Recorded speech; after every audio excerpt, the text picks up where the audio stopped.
मैं बेटा बेटियों से कहूंगा, नवयुवक बच्चों से कहूंगा, अगर आप कंपटीशन एग्जाम में बैठ रहे हो, अपनी पूरी मेहनत करो, पूरा परिश्रम करो, रात दिन एक करो और लगे रहो। और 9 दिन तक, 9 रात्रि में 9 लाल फूल की 9 पंखड़ियां या 9 कोई भी चावल लाल कलर में कर कर, कुंकू में कर कर, अगर माँ जगत जननी के मंदिर में नहीं जा सकते, माँ भीड़ रहे, तो शिवलिंग की जो जलाधारी है, जहां पानी गोल घूमता है, इस जलाधारी पर कहीं पर भी नवरात्रे में 9 दिन तक या तो लाल फूल की पंखड़ी 9 या 9 चावल के दाने लाल कलर कर कुंकू में, लाल चंदन में उस स्थान पर चढ़ाना प्रारंभ करो। 9 दिन के बाद तुम्हें 15 दिन और निकलेंगे, उसके बाद तुम्हें खुद लगेगा कि तुम्हारी जॉब, तुम्हारी नौकरी तुम्हारा बाबा ने लगाया है। बेटा बेटियों से आज से नवरात्रे प्रारंभ हुए हैं। 9 दिन तक, नवरात्रे के 9 दिन। अगर आपको ऐसा लगता है कि शिवजी आप बाबा मेरी नहीं सुन रहा, बहुत संघर्ष का जीवन चल रहा है, बहुत परेशानी का जीवन चल रहा है, बहुत कष्ट का जीवन चल रहा है और कोई मंजिल, कोई राह, कोई मार्ग दिख ही नहीं रहा, तुम्हारा कैसा भी दुख है, जो आज गुप्त नवरात्रे प्रारंभ हुए, आज से 9 दिन तक का एक नियम ले लो प्रेमे कि मुझे शिवजी के मंदिर में अशोक सुंदरी वाली जगह पर एक बेलपत्र माँ हेमवती माता के नाम से, कौन सी माता? हेमवती, माँ हेमवती के नाम से एक बेलपत्र अशोक सुंदरी वाली जगह पर समर्पित करूंगी। 9 दिन का एक नियम धारण करो और 12वें या 15वें दिन आप देखिए आपका जो दुख है मेरा बाबा उसको काट कर ही रहा। आज से नवरात्रे प्रारंभ हुए हैं। 9 दिन तक मनसा महादेव में 7 बेलपत्र, 7 चावल के दाने, 7 दुर्वा, 7 कनेर के फूल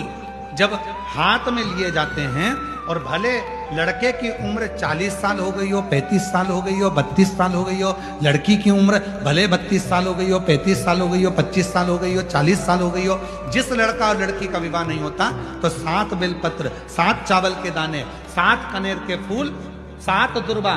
मनसा महादेव के नाम से लिया जाता है और हृदय से लगाकर उसको सोमवार के दिन प्रदोष काल में, शाम का समय प्रदोष काल में मनसा महादेव के नाम से शिव जी पे समर्पित किया जाता है, तो उस लड़का लड़की का विवाह जल्दी से जल्दी हो ही जाता है। वो मनसा महादेव में 7 बेलपत्र, 7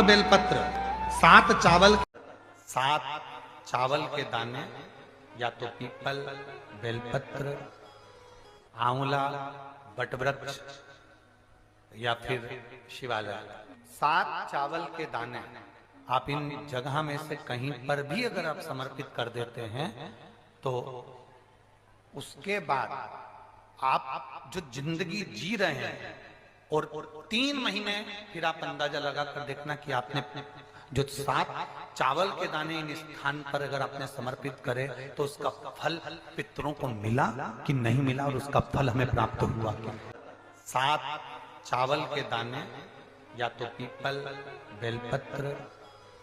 आंवला, बटवृक्ष या फिर शिवालय, 7 चावल के दाने आप इन जगह में से कहीं पर भी अगर आप समर्पित कर देते हैं, तो उसके बाद आप अगर अमावस्या के दिन प्रदोष के समय पर, प्रदोष का समय जानते हो ना, सूर्यास्त के समय जब होता है प्रदोष का समय, अगर घर का व्यक्ति एक घी का दीप लेकर उस जलाशय, नदी, तालाब, बावड़ी, कुआं, हेडपंप जो उसके पास में हो, जो जलाशय पास में हो, वहां पहुंचकर प्रदोष काल में दक्षिण की ओर दिया जो लगेगा उसमें बत्ती लंबी लगेगी, गोल बत्ती नहीं। कौन सी बत्ती? लंबी बत्ती। लंबी बत्ती जानते हो सब लोग? कपास की जो बाती होती है वो लंबी वाली, गोल बाती नहीं, फूल बाती नहीं, लंबी बाती। कपास की बाती को लंबा कर कर वो बाती घी के दिए में रखकर, बाती का मुख दक्षिण का कर कर अगर दीप प्रज्वलित किया जाता है,